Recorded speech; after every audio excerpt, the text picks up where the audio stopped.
Greetings, everybody. This next story I have for you all, it's pretty straightforward horror theme. It does involve a Ouija board. Short, sweet, and simple, but pretty freaky nonetheless, and well designed too. I thank the author for allowing me to narrate this one, and I shall link the story in the description below as usual. Of course, since it is not my own work.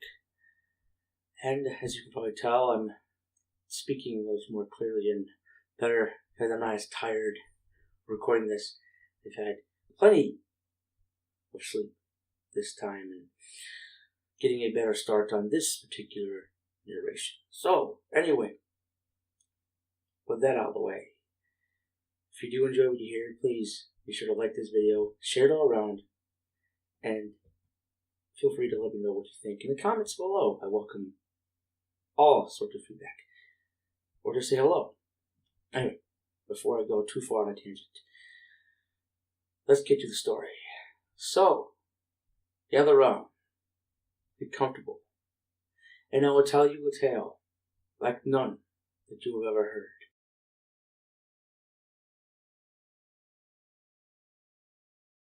When I was 6, my parents got a divorce. My dad moved away, remarried, and my sister and I moved in with him and his wife when I was in the 9th grade. The following year, when I was 16, my dad and stepmother had a son. I'll call him Leo for the sake of anonymity. I enjoyed spending time with Leo. He learned quickly and was a lot of fun to play with when I was that age. I enjoyed helping out with him, changing his diapers, that sort of thing. When Leo turned 1, he started learning his first words.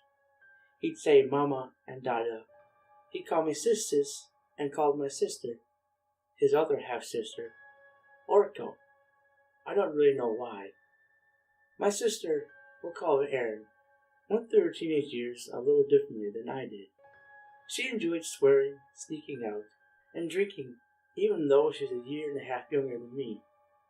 One of Erin's favorite things to do was stay in our room. We shared our room, and talk on the phone, text, and do her hair and makeup.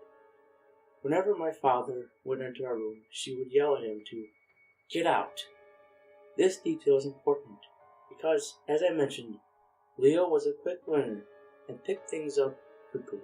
Anyways, one evening, Erin was away at a sleepover after having her friend at her house all day. I was heading to bed, and back then I had my portable DVD player to watch seasons of Grey's Anatomy or One Tree Hill, a laptop that was ancient, but which I used for Facebook and my cell phone. None of these devices were plugged into the wall. Again, an important detail for later. Leo's room was just down the hall from ours, and my dad and stepmother always left his door cracked open for the fresh air.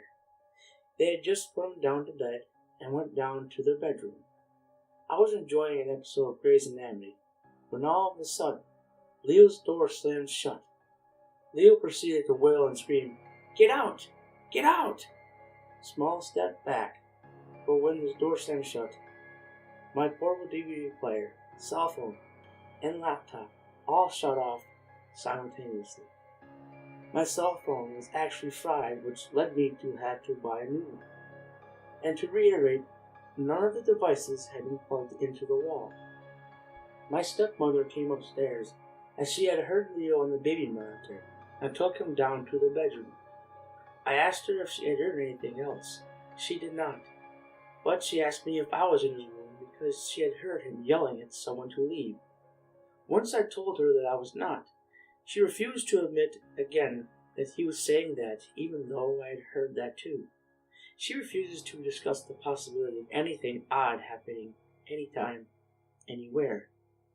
All I could do after that was roll over and try to sleep, which was, trust me, not an easy task.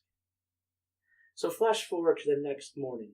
After I somehow got some sleep, I woke up to something familiar. When I was a child, I had pretty severe anxiety. My mother put me in therapy and tried different methods of coping, such as worry rocks and worry dolls. The worry dolls were held in a tiny yellow box. There were about 6 of them, and they were just these tiny, 1 inch tall, homemade looking dolls with little smiley faces painted on.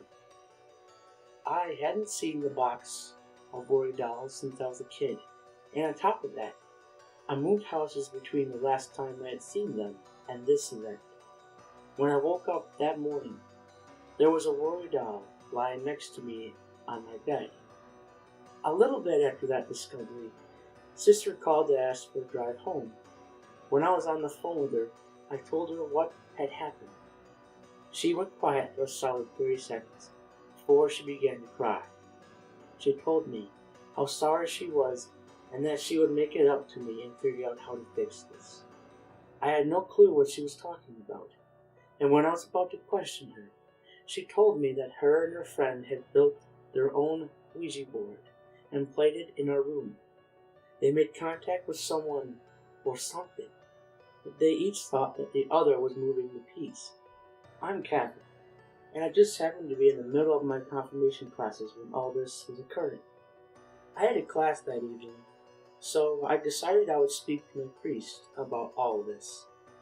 I did that, and he advised me to let him know if anything else ever happened, which it did not. My little brother, who is now much older, swears he remembers this happening, but has no recollection of what he saw.